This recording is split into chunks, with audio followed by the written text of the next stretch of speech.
শবে বরাতের কোনো আমল আছে কিনা, শবে বরাতের রোজা ও নামাজের নিয়ম কি, সবচেয়ে বহুল জিজ্ঞাসিত প্রশ্ন এখনকার। শবে বরাত আসছে, যেটাকে আসলে হাদিসের ভাষ্যে বলা হয়েছে মধ্য শাবানের রাত, শবে বরাত না, এটার হাদিসের ভাষ্যের নাম কি মধ্য শাবানের রাত। এই মধ্য শাবানের রাত বা মধ্য শাবানের রজনী, এই রাতে যেটাকে আমরা শবে বরাত বলি, এই রাতের নামাজের নিয়ম কি, কয় রাকাত পড়তে হবে, কোন রাকাতে কোন সূরা কতবার পড়তে হবে, এটা বহুল জিজ্ঞাসিত একটা প্রশ্ন। এবং এ ব্যাপারে আমরা অনেকে জানি যে শবে বরাতের রাকা নামাজে এত রাকাত পড়তে হবে, সেখানে সূরা কুল হুয়াল্লাহ, ইখলাস এতবার পড়তে হবে ইত্যাদি ইত্যাদি।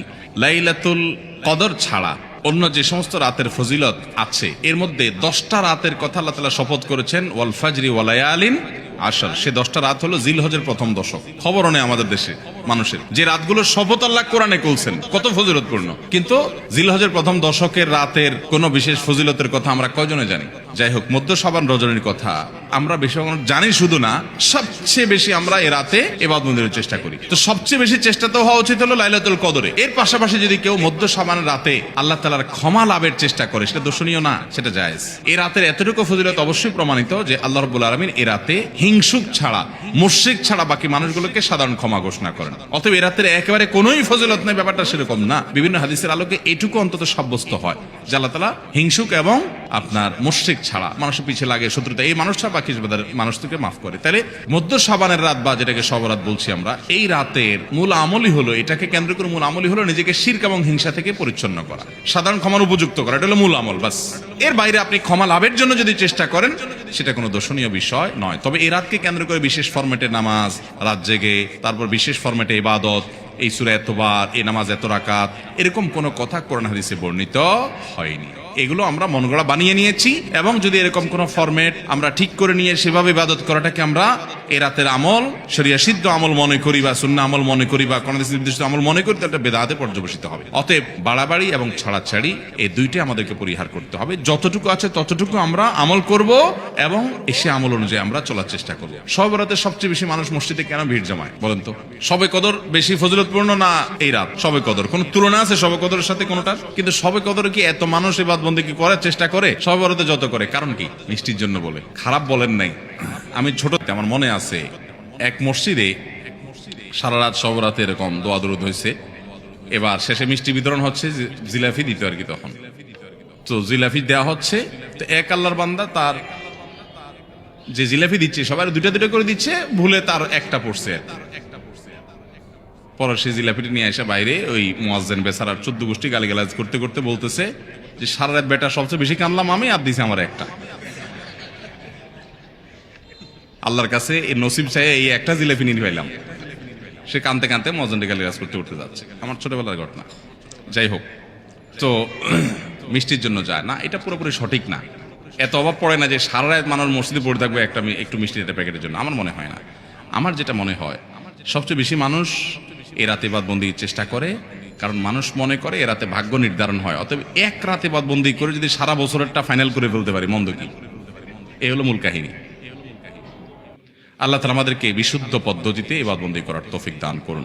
তাহলে ভাইরা আমার, মধ্য শাবানের রজনীতে আমরা আল্লাহ তাআলার কাছে ক্ষমার উপযুক্ত হওয়ার জন্য, হিংসা শিরক থেকে মুক্ত হওয়ার চেষ্টা করব। ক্ষমা পাওয়ার জন্য প্রচেষ্টা আমাদের থাকবে। কিন্তু ওই যে বেদাতি পন্থায় বিশেষ ফরম্যাট ঠিক করে ইবাদত, নামাজ, হালুয়া রুটি খায় মানুষ। হালুয়া রুটি কেন খায়?